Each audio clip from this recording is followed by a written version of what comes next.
Saludos desde Madrid. En periodismo, cuando hablamos de acercarnos a la objetividad, escribimos una noticia respondiendo a las 5 preguntas clásicas. ¿Qué? ¿Quién? ¿Cómo? ¿Cuándo? ¿Dónde? Con esos 5 elementos tendremos la noticia pura y dura. Pero si les agregamos otras dos, ¿por qué y para qué? Ya estamos entrando en el terreno de lo subjetivo, del agregado opinable y personal. Los columnistas y comentaristas en general no mantienen la estructura habitual de situar la noticia objetiva para luego agregar su opinión personal. Escriben o hablan a su antojo, priorizando los datos que quieran y de acuerdo con su propia interpretación. Incluso muchas veces excluyen algunos datos a propósito, basándose en sus propios intereses. Y en muchos casos aprovechan la instancia para manipular a la opinión pública. Lo anterior tiene un clarísimo ejemplo en estos días. Con motivo del segundo aniversario de la llegada de Gabriel Boric a la presidencia de la República, muchos columnistas de la prensa escrita han apuntado sus plumas para evaluar la gestión. Algunos a favor, otros en contra, pero muy pocos han sido capaces de objetivizar su comentario, describiendo lo bueno y lo malo, los errores y los aciertos.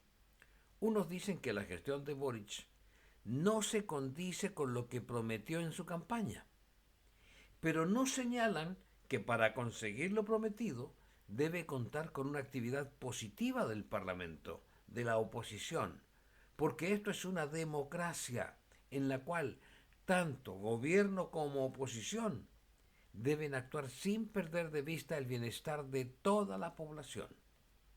Es decir, si el gobierno propone un tema que tenga por objetivo mejorar la calidad de vida de los ciudadanos, la oposición debe analizarlo y proponer sus alternativas, discutirlas y tratar de llegar a acuerdos.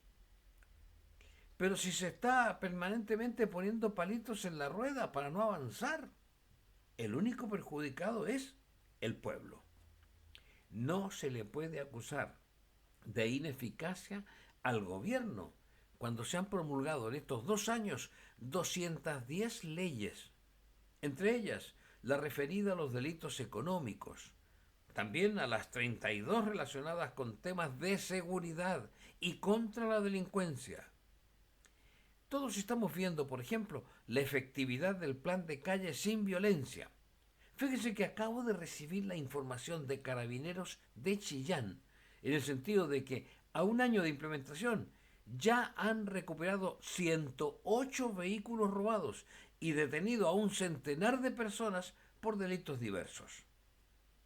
A propósito de este dato de la capital de Ñuble, se escuchan críticas porque se prometió la refundación de Carabineros. Pero si se han realizado cambios profundos que permiten los resultados cuyo ejemplo justamente lo demuestra el dato chillanejo. He escuchado con insistencia el tema de la inflación. Incluso se atreven a decir que no se ha podido parar por incapacidad o desconocimiento. Pero si es que resulta que las autoridades económicas del gobierno han conseguido disminuir la inflación del 14,1% al 4,8%. O sea, divulgan un hecho superado, lo cual lo convierte en una mentira. En fin, hay un cúmulo enorme de críticas sin fundamento, ocultándole a la gente datos certeros. Obviamente no puedo dejar de reconocer que hay muchos temas prometidos, demasiados quizás, pero existe la explicación de la despiadada oposición que se vive actualmente en el país mediante la postergación de temas legislativos en el Parlamento, la negación en otros o la puesta en tabla de asuntos aberrantes y sin mayor sentido que el interés menor de grupos o individuales. El desgaste político no se produce por el fragor de la discusión profunda, sino por el uso y abuso de la negación permanente o de la mentira como acción política.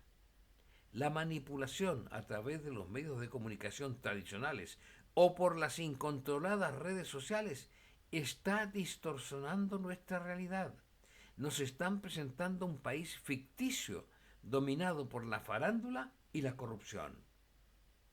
Ante este panorama tan elocuente y negativo, debemos reaccionar decididamente.